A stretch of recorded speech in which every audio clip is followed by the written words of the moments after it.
answering a viewer question from a fan in Louisiana named Fred. Here's what he's asking. If two sets of identical twins get married and each couple has a child, could the resulting children be identical twins? That's a good question, Fred. Let's ask our head scientists, Hank and Miles. Grace.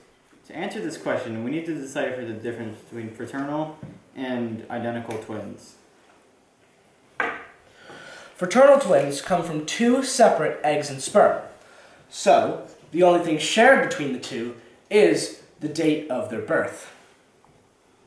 So, as you can see, Miles is drawing a diagram of the fertilization of fraternal twins. And you can see that there are two separate eggs and two separate sperm, resulting in two separate embryos.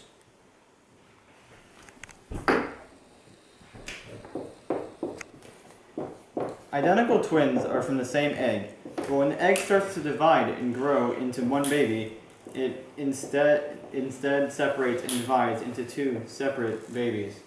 So, as you can see here in Hank's drawing, there is one egg and one sperm, and then it starts to, as it develops, it starts to split into two embryos, and then here you can see two full embryos that turn into two identical twins.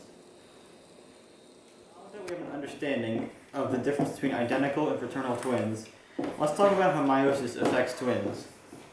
So, the process of meiosis, which Hank is writing here, starts when one cell divides into two different cells, and that process is repeated again, so you have four identical daughter cells.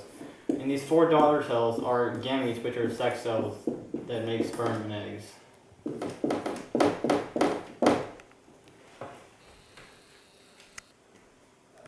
Meiosis is a type of cell division for reproductive or sex cells that results in four daughter cells that all have half the number of chromosomes as a normal cell in your body, say a skin cell or a hair cell.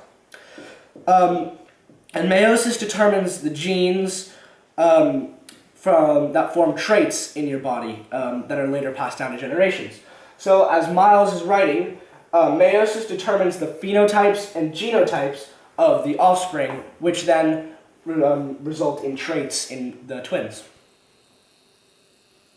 Some examples of the traits that genotypes and phenotypes can result in are hair color, texture, freckles, skin color, eye color, and so much more. Virtually every trait in your body comes from the genes that are in the sex cells that are given to you from your parents. So all the traits in your body can be represented through a Punnett square, which is shown here, which is a mom and a dad that both have brown eyes, and these are the possible types of eye color that their offspring could have. And you can see that even though they both have brown eyes, there is one scenario where the offspring could have blue eyes. Twins come from the same egg. They all have the same traits, and this is why they look so similar. Take a look at these twins, for example. They may look similar, but they are not actually identical. When the egg separates, the twins begin to develop minute differences in their genetic codes. So the children from each twin parent may look very similar, and also may be often confused as siblings, but they are not actually identical twins. Not only do the minute differences in their genetic code lead to them not being completely identical, but also epigenetic factors affect the difference in appearances between the twins. So, to summarize the answer of your question, If two sets of identical twins do get married and each couple has a child, the children will not actually be identical twins, although they may look very similar. thanks for watching Viewer Questions on Channel 311. Join us next week to talk about more viewer questions.